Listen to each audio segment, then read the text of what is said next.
Jnanatimanandasya Kanana Salakaya Chakshuraminitam Yena Tasmai Shri Gurave Namah.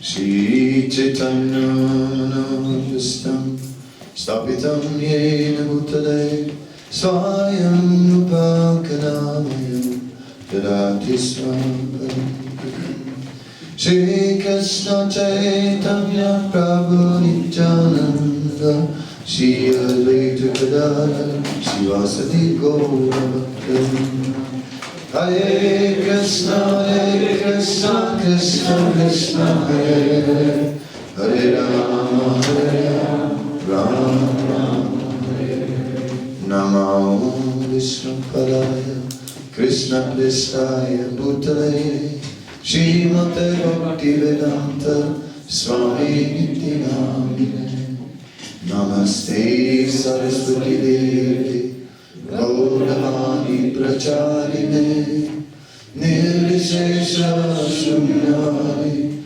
Paschyachari Satarine.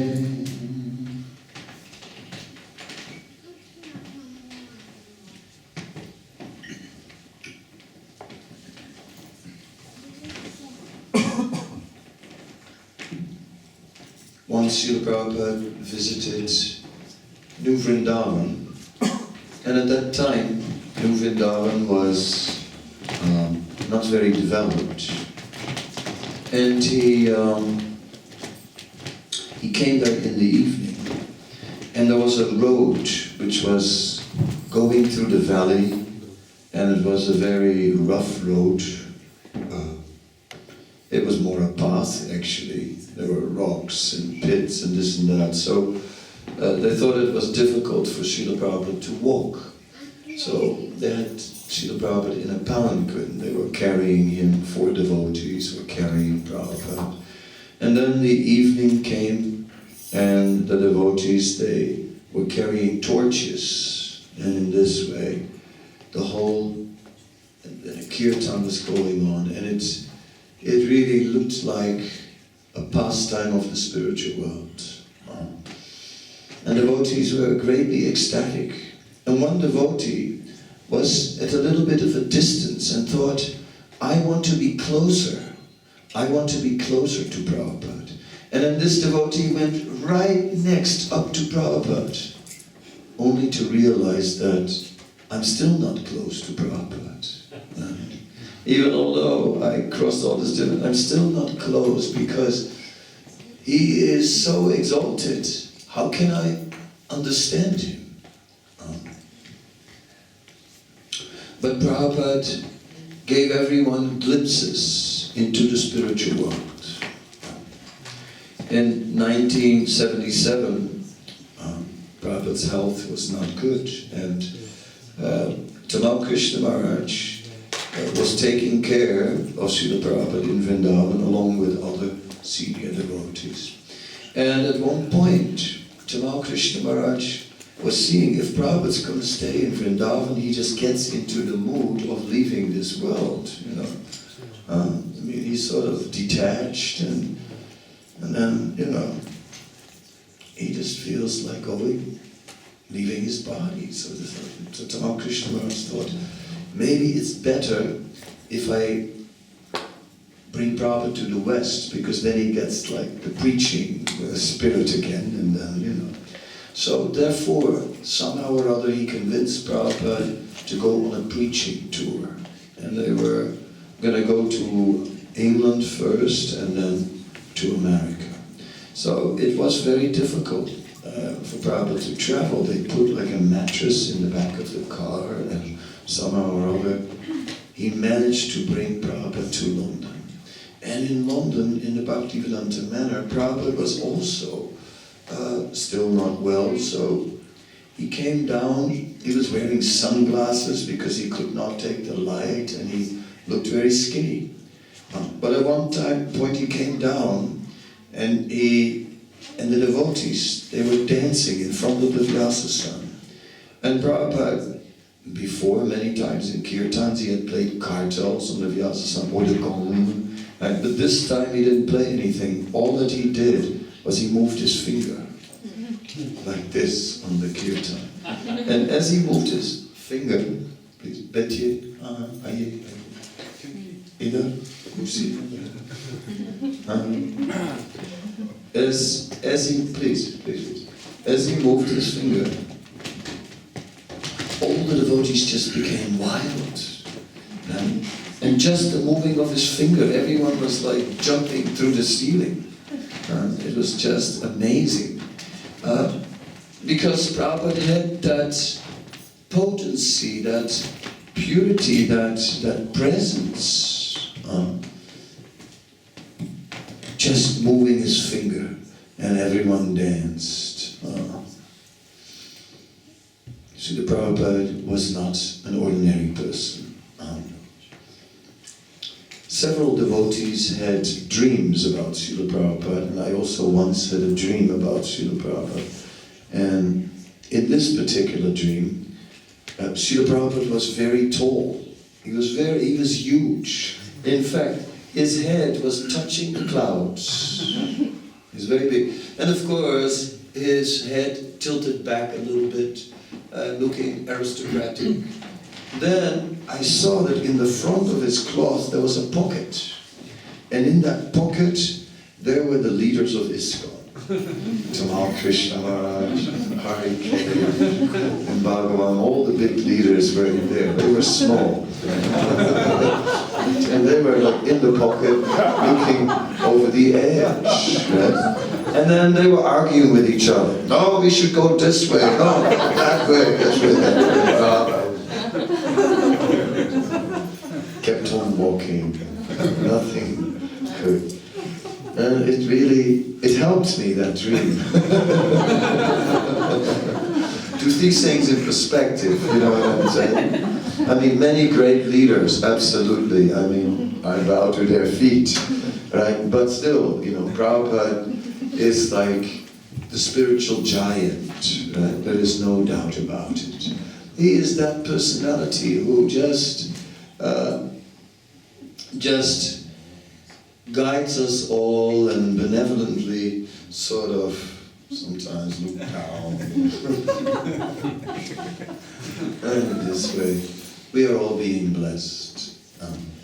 And now that I'm speaking about dreams, I'll share one more dream, not mine, but this dream is for Malati. Malati, of course, is a very substantial disciple of Srila Prabhupada who, you know, did so much in those early days and took great austerity. And once in Mayapur, she had to cook for Prabhupada and all his godbrothers who came, and it was extremely difficult, the conditions, but somehow or other she managed to cook. And then there's all these Gaudiya Math sannyasis visiting Prabhupada and sitting with Prabhupada, and she's supposed to cook for them. So then she brought in the prasadam. She walked into the middle of all these sannyasis. And Prabhupada said, oh, this is Malati. She would do anything for me. She would cut her throat for me. And I would do the same for her. And that was quite amazing to give so much credit to a lady, you know, in front of all these very rigid sannyasis who wouldn't even speak, you know, to women normally. And Prabhupada says he's going to cut his throat for her. They're all like, whoa, you know. So he endorsed her very high. So one time, Malati had a dream. And in this dream, these effulgent personalities came. And these effulgent personalities, they said, oh, you are a follower of Prabhupada, and they offered her respect. And they said, but who are you? They said, we are the Yamadutas. They said, you are Yamadutas, but Yamadutas are supposed to look really ugly, you know, like, I mean, fearsome and gruesome. He said, no, only the sinful people see us like this. Actually, we have very beautiful forms. And she saw the beautiful forms. And then they said, do you know that the whole universe is worshipping Srila Prabhupada? Do you know? So, Vaishnavira Kriya Vigyana Bhujaya, that we cannot understand the glories of a superior Vaishnava. Whether Malati's dream is true or not, I don't know. But, she's not an ordinary person. So Krishna may just reveal something to her. Not surprising, because that is how this process works. Krishna is an active agent who reveals things to his devotees. So, while we are glorifying Srila Prabhupada, we must understand that, first of all, we cannot glorify Srila Prabhupada because his glories go beyond anything we can imagine. But still, even we glorify something. One thing that I would say is that, once in a day of Brahma, in the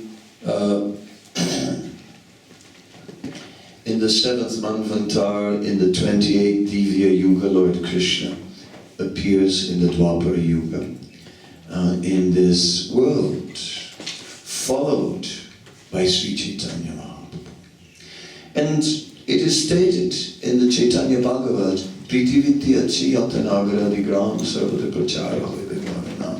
that in every town and village, my name will be preached.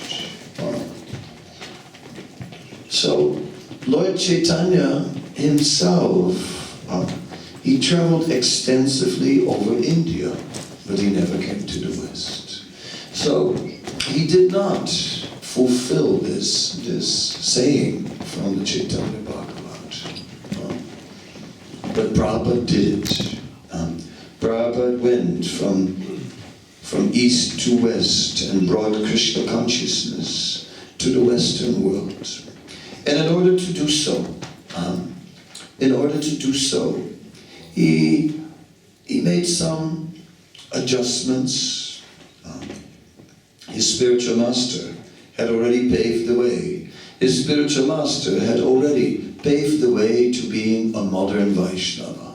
He had gone from traditional ways to, like the 6 Goswamis were living, very simple cloth, just chanting many rounds. And Srila Bhaktisiddhanta had organized a preaching mission, and for that he was ready to take the things from the Western world.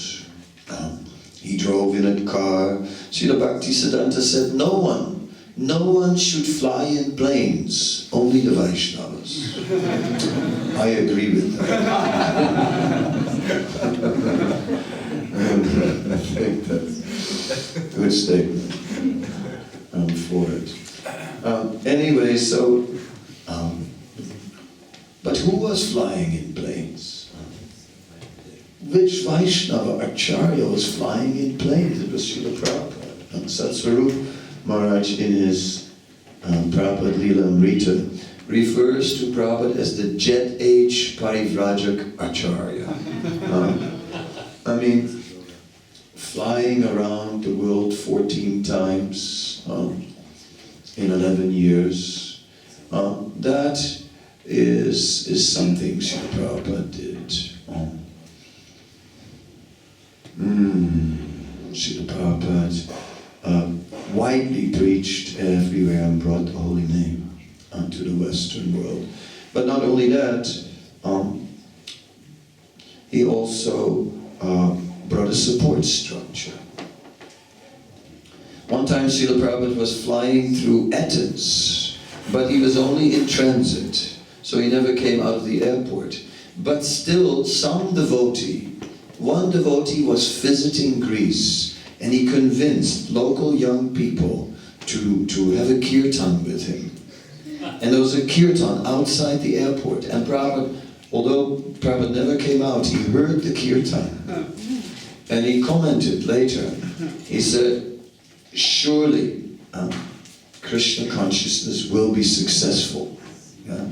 Just because of that kirtan. So, wherever the kirtan was going on, Krishna consciousness would be successful. Prabhupada had that conviction. Then, yes, Prabhupada made many temples. Prabhupada made many books. Prabhupada initiated many disciples. And these three things are very important. When Sri Chaitanya Mahaprabhu went through South India, we see that there are not many remnants of Chaitanya Mahaprabhu's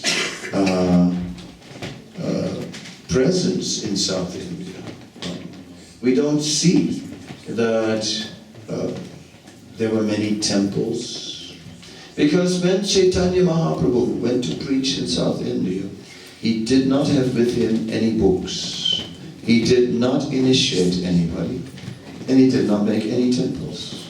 So therefore the movement, yeah, there were a lot of people who became affected, but what do you identify with? So these three things are very important. The books provide the teachings that we all can identify with. We can say, this is what it means to be a devotee, because the books are there. The books explain, you do this, you don't do that, and so on. And if you do this, then that will be the result. It's because of the books that we understand. It is because of the temple that we have shelter. And it is the initiation that creates a connection that is so strong that it doesn't go away. It is amazing. Just like a family relationship, you know, no matter what, it doesn't go away. Right? Your brother is your brother. You know, it's like, even if you don't see him for years, still your brother. Right? Or some family relationship. So once there has been an initiation, that doesn't go away. It's a permanent relationship before the Supreme Lord. And because that relationship is there, one cannot run away from it. It is just simply there. And therefore it is very powerful. There's a story how Giriraj, at the time Das Brahmachari, later became a sannyasi. So at that time Giriraj Das Brahmachari was doing a very difficult task. He was fighting with this Mr. Nair over the Juhu property in court, and very complicated.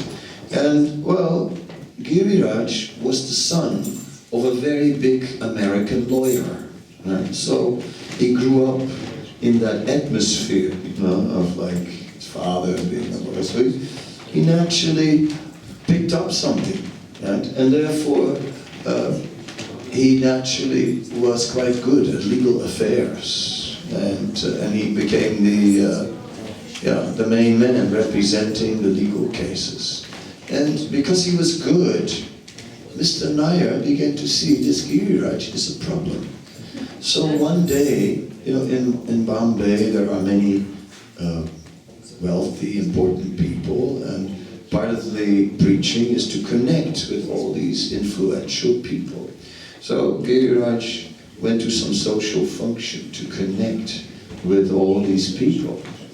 And then at the end of the function, he got into a car to go back home, and suddenly this absolutely gorgeous, beautiful lady, she opens the door and she sits next to him and she pushes her body into his. And his mind was just like, he was a young man, his mind was just like spinning and spinning. It was a prostitute who was sent by Mr. Nair. And his mind was racing, and his mind said, I'm gonna fall down.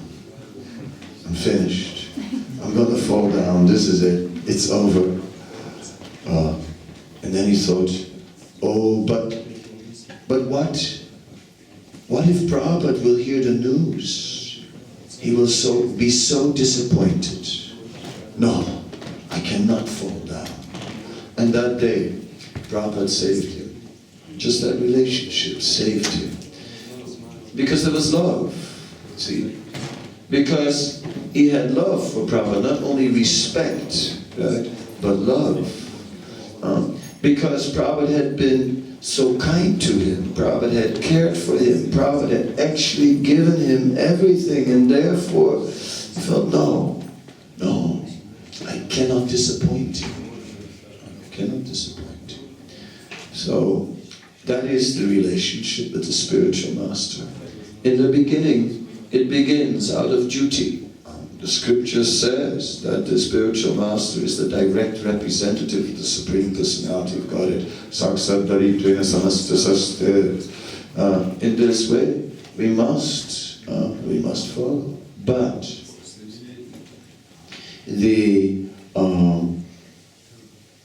then the kindness of the spiritual master, the trust that he places in us. See, that's it, you know. He trusts us. Then it's something like a criminal who comes out of jail and everyone's saying criminal, criminal, criminal, and people are saying, oh, he's a criminal. But then there's that one person who just has faith in the criminal, right?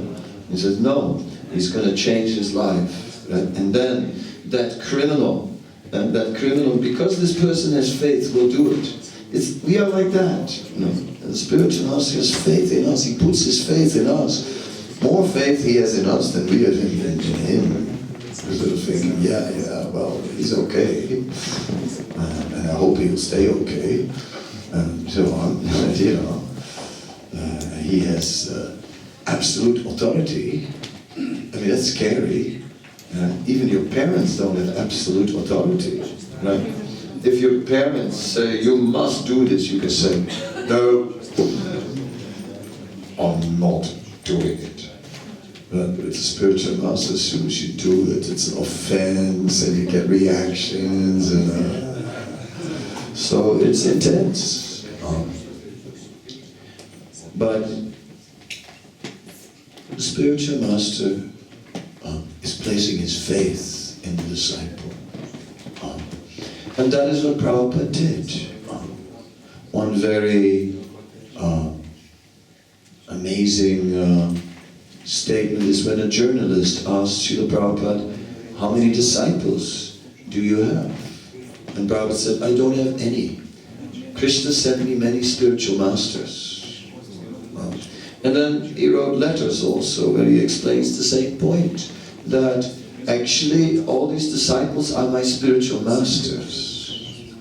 Now, was that some sort of humility? He writes the same in a purport in the Srimad Bhagavatam. In the Srimad Bhagavatam there's a purport where Dhruva Maharaj, at the end of his life, there comes this Vaikuntha plain, and then death comes and offers obeisances to Dhruva, and Dhruva steps on the head of death into the Vaikuntha plain. And then the Vaikuntha plain is about to take off, and then Dhruva looks, but what about my mother? She gave me everything. Without her, I wouldn't be here today, because she's the one who sent me to the forest to look for the Supreme Lord. Therefore, she deserves the credit. Next moment he sees that his mother has also boarded a Vaikuntha plane, and is which is following his. So in this way, Dhruva goes. And then, Srila Prabhupada in a purport, he writes, yes. And in the same way, as Dhruva delivered his mother, who was actually his Siksha Guru, his instructing Guru, right? But he delivered his Guru, right? In the same way, I have the hope that one of my disciples will become a pure devotee, and one day will deliver me. Like this, Srila Prabhupada is speaking in that purport. It's just like, too much, you know. It's like, there's too much humility. It's just like, too much. And when Prabhupada is saying that Krishna sent me many spiritual masters. How is he thinking like this? Is he really thinking like this, or is he just saying it? No, he's really thinking like this. But how can he really think like this? Because every devotee has a unique quality in serving Krishna. Everyone has some amazing way by which they just surrender unto Krishna and really do something. And it just, how they are like captured. Somebody just like deities, and they just like really like worship the deities so nice. Some people just book distribution. They just like, some people in the kitchen, right? They just like alive in the kitchen, like Kurma in Australia. The super cook, everything he cooks is nectar. Like this, in different ways. And Prabhupada saw all these devotees. They serve Krishna so nicely. From them, I am learning. Srila Bhaktisiddhanta used to speak. He was especially someone who would speak. He was reading a lot, and he was very, very learned. And therefore he could speak for hours. And then he used to say, I am so fortunate. I am so fortunate. You are saving me.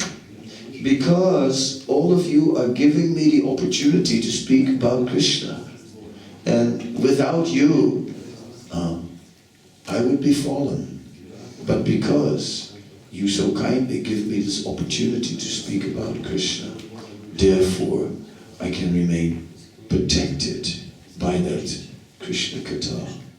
So, in this way, the great acharyas see themselves as simply not qualified, as simply fallen, and as recipients of mercy of others. That is the Uttama Adhikari. The Uttama Adhikari sees like that. Everybody is a devotee except me. And we can see that Srila Prabhupada displayed this mood. But Srila Prabhupada also said that we should be a lamb at home and a tiger on the chase. Or a lion on the chase. Anyway, it says a lamb at home and a lion on the chase. It means amongst the Vaishnavas, yes, we are humble, we are submissive. But when we're out there in the world, you know, if you come like, excuse me please, I'm so fallen, people will go, wow.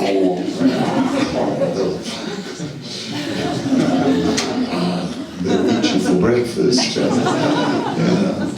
And in the world, right, you have to be able to stand up for yourself and to sort of speak up. There you can be a lion. And Prabhupada was a lion. He was a lion disciple of a lion guru. Sometimes Srila Bhaktisiddhanta was known as the Simha Guru, the lion guru. And we are in a tradition of lions. Right? Sri Chaitanya Mahaprabhu was a lion. Right? He is known as Gauranga Simha, right? A lion. Yes. And Advaita Simha, also known as a lion. It said Advaita Acharya could roar so loud that everyone was afraid, like a lion. And Srila Bhaktisiddhanta was a lion. If Srila Bhaktisiddhanta would go after people, when he would see a Mayavadi, he would cross the street and go up to the Mayavadi and take him by his cloth and say, give up this nonsense philosophy. Everyone was scared for him. He wrote so many articles and so on, but all these articles, they were engaged. Right? They were not just a nice preaching article. No, he would enter into dialogue with prominent people. And one prominent speaker of the time had said, there is no there is no Vaishnava. These Vaishnavas are just like, fallen people, just like through and through corrupt. And then Srila Bhaktisiddhanta attacked him and just established that there was a bona fide sampradaya. And in the end, the man made a public apology. He publicly, in an article, in writing, he publicly apologized. And Srila Bhaktisiddhanta was so powerful. And Prabhupada was the same. Prabhupada was the same. He would say, these scientists, they say that they can create life. And when you say, okay, so create it, they say, no, that will do in the future. Prabhupada said, that's a post-dated check, Post-dated check, what's the point of that? I pay you with a post-dated check, right? I dated like in October somewhere, and then you go to the bank in October and there's no money in the bank. Post-dated check. You pay me with a post-dated check. In India they do it all the time. You never accept a post-dated check. Right? You say, no, now. You make life now. And Prabhupada said, I kick on your face. Of course, that also is our tradition. It wasn't just Srila Prabhupada. Actually, once it is mentioned, Chaitanya Bhagavat, Lord Nityananda, he went into the Himalayas, and there he met Buddhists, and they were in meditation. And when he asked actually for some water, there was no reply. And then Lord Nityananda kicked them in the face. Hare Krishna. He's so merciful. That although these Buddhists had no qualification whatsoever, he touched their heads with his lotus feet. Okay. No. These Buddhists, although they were agnostics, although they were not recognizing the Supreme Lord, still the Lord touched them with his lotus feet. And Prabhupada was in that mood, giving mercy to anyone and everyone. What can we say? So there's these two Prabhupads, the lamb at home and the lion on the chase. I will go back to the lamb at home. Why? Because there, you feel some closeness as devotees, right? Okay, the great Acharya who conquered and so on, yes, what can we say? He did. But when Srila Prabhupada was in 1977 in the Bhaktivedanta manor, and he was not in good health, wearing his sunglasses, Prabhupada was in his room, and it was quiet in the manor. Because every devotee had strict orders. Prabhupada is ill, and you have to be quiet. So everyone was.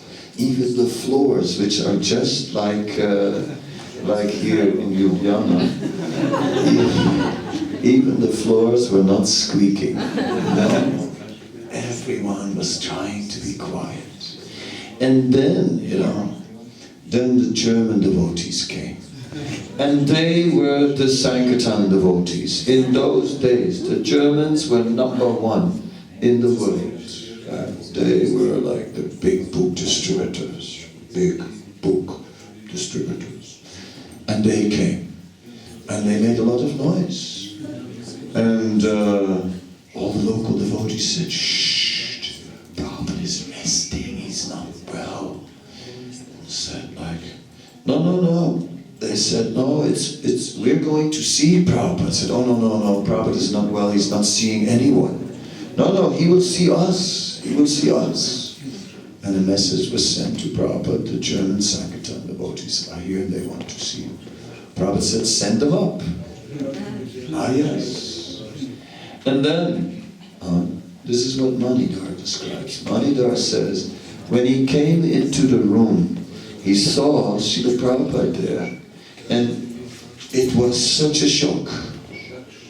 And when he saw Prabhupada there, Prabhupada was so absorbed in his Krishna consciousness, as Manidhar felt that Prabhupada was in the spiritual world, and that he Manidhar was having a look over the wall of Vaikuntha, just by being in Prabhupada's presence. Although usually, obviously you can't see the spiritual world, but in Prabhupada's presence, he perceived the spiritual world. He could see. That is true, very, very true, not imaginary, not just something in his mind, because Srila Prabhupada was a resident of the spiritual world, who was always in the spiritual world. If today, on his appearance day, we will glorify Srila Prabhupada and say, and you know, at the end of his life, he went back to Godhead. That wouldn't be a glorification. That would be for someone else a glorification. And for everybody else, that would be success, amazing. Shower flowers, wonderful, wonderful. Haribo, sadhu, sadhu, went back to Godhead. In case of Prabhupada, what can we say? He went back to Godhead? No. What we'll say is, he never left Godhead. He was with Godhead all the time. He was in the spiritual world at every moment. He was a resident of the spiritual world.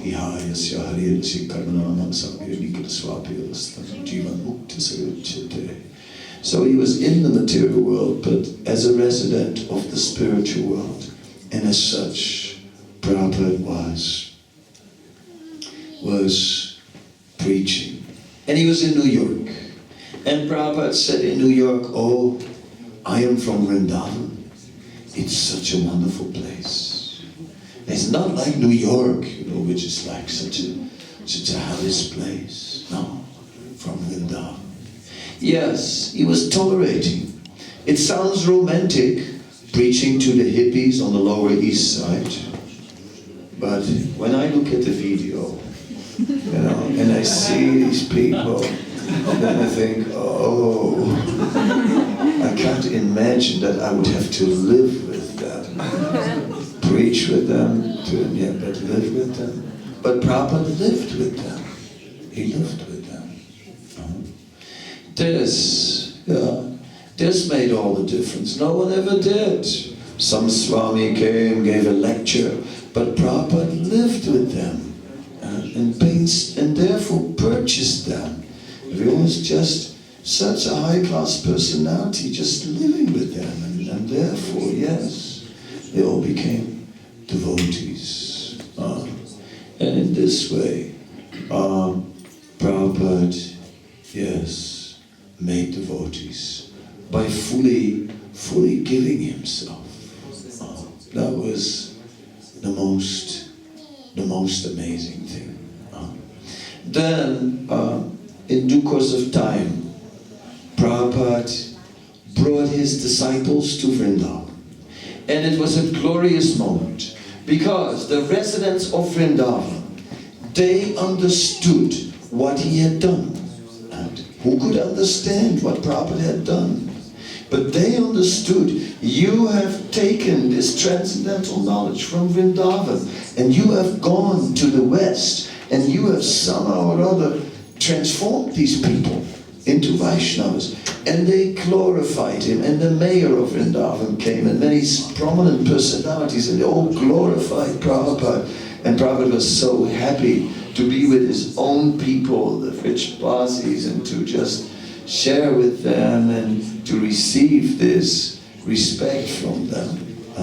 It was very, very wonderful. Wonderful. Prabhupada at home. And there, Srila Prabhupada, and therefore a gate was erected over the road, the Prabhupada gate. It was at the time of the opening of the Krishna Balaram Mandir that the road, the name was changed from Chatikara Road to Bhaktivedanta Swami Marg, and that gate was erected, and then the Krishna Balaram temple constructed with so much trouble and difficulty by Prabhupada's disciples. Prabhupada was in Bombay, and this Dutch person came to visit, and Tamal Krishna Maharaj met him and said, "Oh, you can meet our guru," and took him to Prabhupada. And then they were talking, and then Tamal Krishna Maharaj said, "Prabhupada, he's an architect." Prabhupada's eyes became round. "An architect?" "Yes, from Holland." "Oh, yes, his name is Hans Kelman." "Oh, yes, an architect." Prabhupada said, "Bring paper and a pen." And then he told the architect, "Oh, very nice that you came. We need a temple in Vrindavan. Would you be able to make a sketch for us?" He said, yes, of course. Hans said, and he started sketching. And Prabhupada looked at the result, and his eyes were shining. He said, "Oh, this is very nice, yes." Prabhupada liked it. Then they were chatting a bit, and then Prabhupada said that tomorrow, he said, "Tomorrow there will be an initiation, and I want to invite you." And then he said, Hans said, "Oh, that's very, yes, I will come." "Who will be initiated?" Prabhupada said, "You."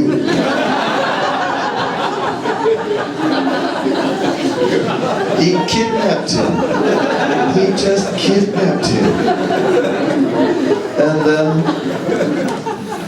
later, like he became Sarab, and he was designing the temple and this and that, and then it's like, at one point, he was a grihasta, and he built a temple in Vrindavan, but there were some marriage difficulties, and for a little while, it was like the relationship was a bit broken, and his wife went with someone else, and then Sarab went to complain to Prabhupada. He said, "My wife, she's not faithful." Prabhupada said, "No problem, I'll give you sannyas." He did it to him again, 2 times. Then he gave him sannyas. So Srila Swami took sannyas. And,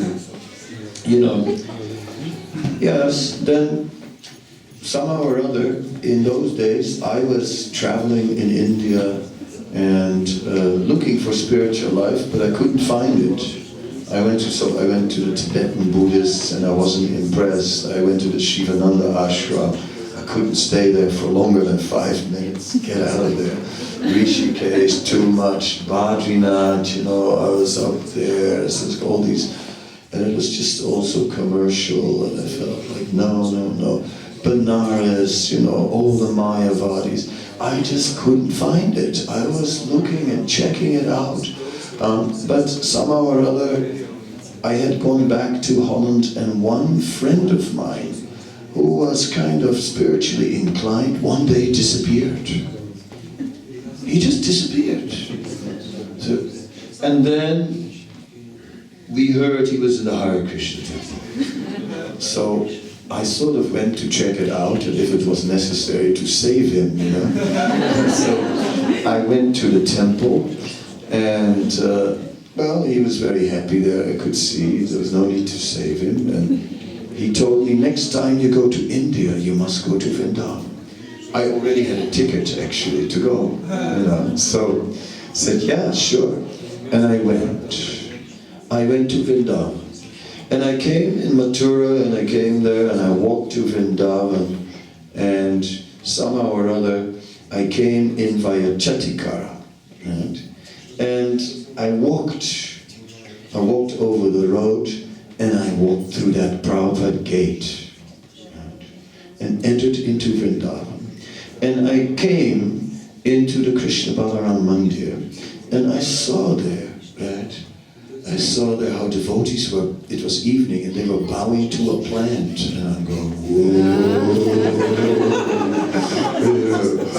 bowing to a plant. And next moment, the doors of the temple opened, and this albino, somehow an albino pujari, Indian who was turned completely white. He comes out, very short, and he blew the conch shell. That blew my mind. Where am I?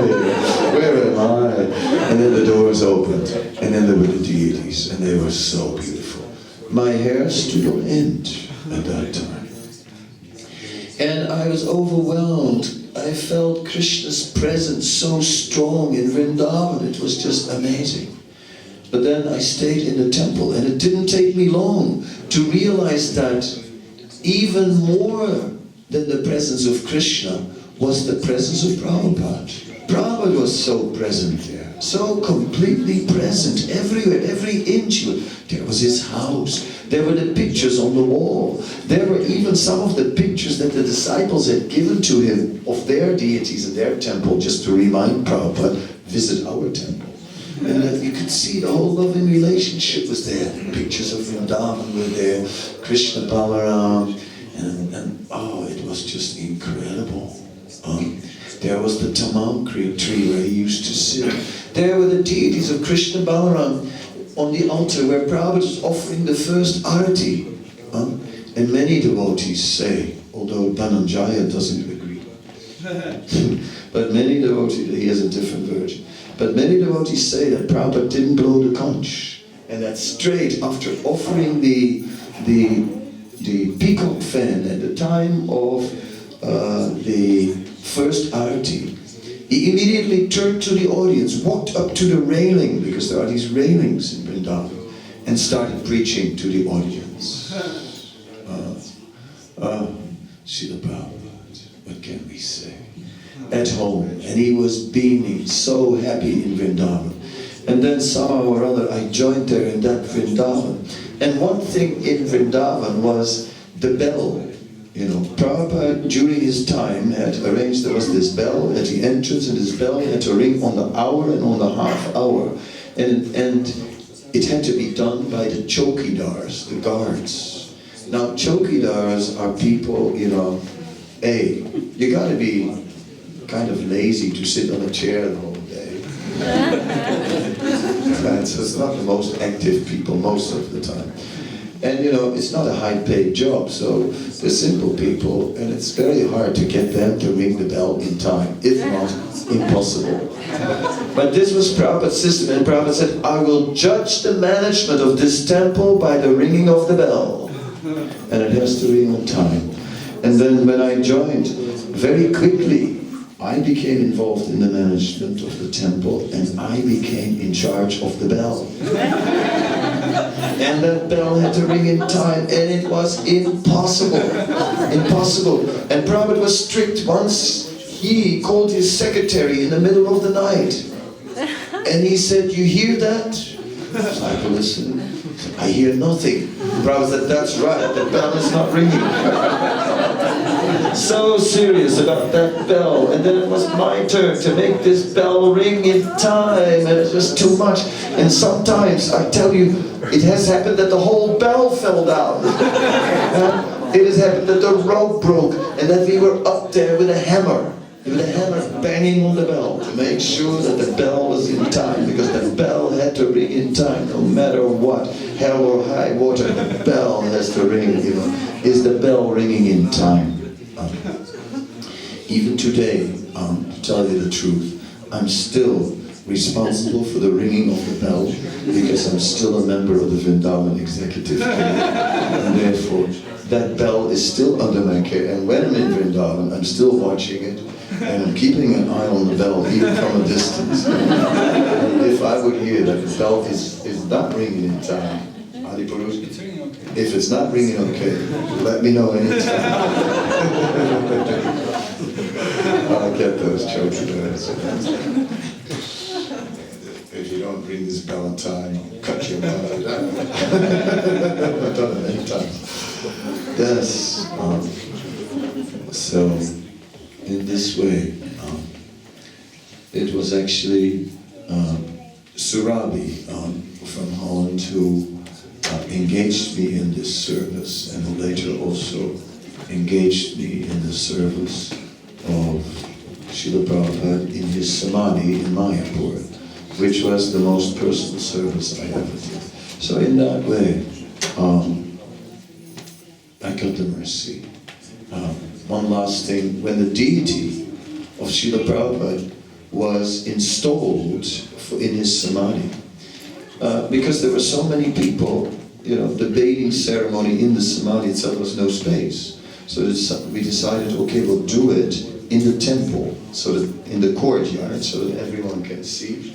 So that was going on. And then the Samadhi construction people had built a table and it was very strong, and a drum was supposed to go under it, but they had made some bars, you know, at the legs, and you couldn't get the drum under it. It was impossible. So the whole GBC came, looked at it, and what are we going to do?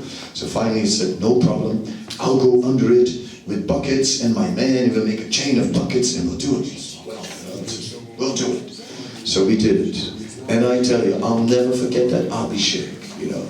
I mean, especially when the honey came. I remember that honey because I got the full Abhishek. And I don't know if you've ever had a full bath in honey. Something else, you know. First Prabhupada, and then me, you know. Oh, the honey, and oh, the milk, and 200 liters of warm water. What can I say? Such great fortune. And I got kicked by all the senior Vaishnavas. And Brahmananda even stood on my hand. I got purified. Yes. So, we look for such mercy. We just look for such mercy. Again and again. The mercy of Srila Prabhupada. Because we are all servants of Prabhupada. And even if we are servants of our Guru, because our Guru is a servant of Prabhupada. So if we serve Prabhupada, our spiritual life will flourish. Okay, I must stop now, although it's difficult. But time is such a thing in the material world, so I'm turning over to other Purush Guru who will continue now. Srila Prabhupada ki Jai. Kuti Vaishnava ki Jai.